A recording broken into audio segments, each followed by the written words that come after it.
This is Corbin Brabant, and I'm interviewing Margaret. What's your last name? Caton. And it's May 8th, 2011. And so I was wondering if you have some story to share with me or something, anything. It can be anything. So. Okay. Well, one that comes to mind is 1941 or 2. I'm not sure of the exact year. My Aunt Ella was the local telephone operator in Sequim. Yeah. That was in the days when your number was like 234, and if you were going to visit another relative's home, you would call up at Ella and say, I'm going to be at Aunt Agnes's, or I'm going to be at Aunt Noni's tonight. And she'd mark it down on a little pencil. She was also in control, as the war broke out, of the local air raid siren that was on top of the bank building. And during those early days of World War II, we were all told we had to keep a 10-day supply of food, which included water and a first aid kit, and had to be ready to go at any given time in case the Japanese broke through our lines that we were starting to develop up in the Aleutians. Well, it just so happened that this poor man by the name of Mr. Del Rey had just before the war broke out finished building a brand new barn. And a barn in those days was more important almost than your house.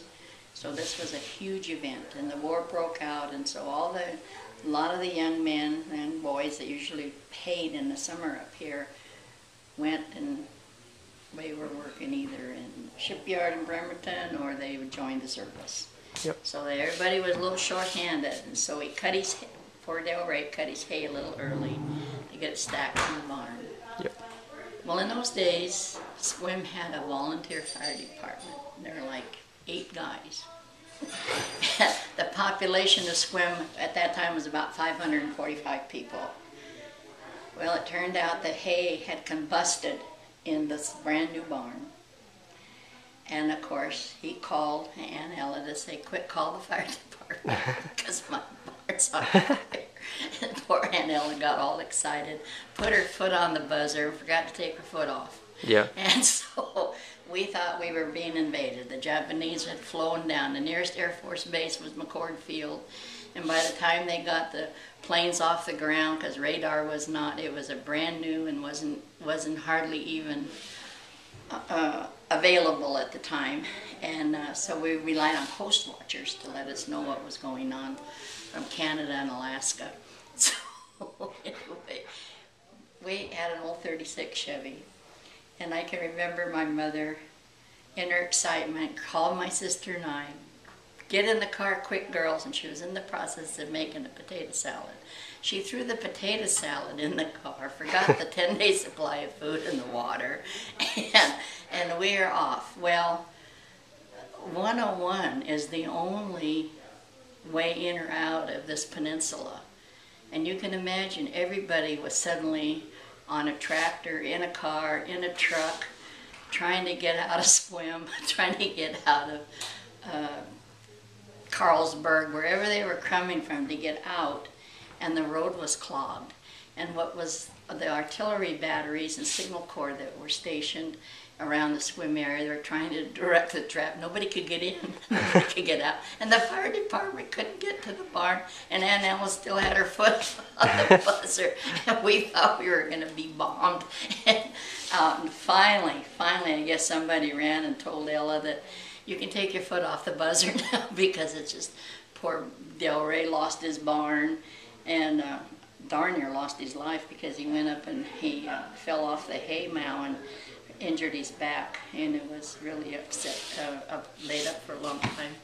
So that is my one story about the almost evacuation of Sequim during World War II.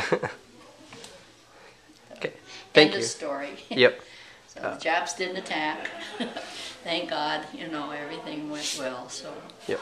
So during this, you actually believed that the Japs were attacking? Oh yeah. We had no other. We were. Interestingly enough, just earlier in the year, all of us children at school age up through high school, we had to be fingerprinted, and we were issued dog tags. it was a little round disc that we had to wear this around our neck at all times, 24/7. Yeah. And it had our name, our religious preference, and our blood type on this, and had a number. And that number was written, probably still in the archives with the Lost Ark somewhere in the archives in Washington, D.C. But yeah, we were all fingerprinted and ID'd so that in case there was an attack here on the mainland, that we, and you know, as body wise, could identify us, and you know, who we belonged to and so on.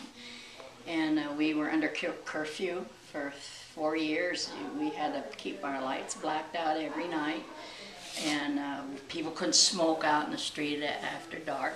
Yeah. Because you could spot a cigarette light, they said, from an airplane a mile up. And so smoking, you know, people that smoked in those days couldn't outside. So it was an interesting time, very interesting time. So yeah, I remember that a lot. Do you have anything else to add with it, or? No, I think that's pretty much that story about the Yep. almost evacuation of Squid. Yep. So I'd just like to thank you for taking the time. It's my great pleasure. For letting me interview. Thank you. Interview. Thank you. My pleasure.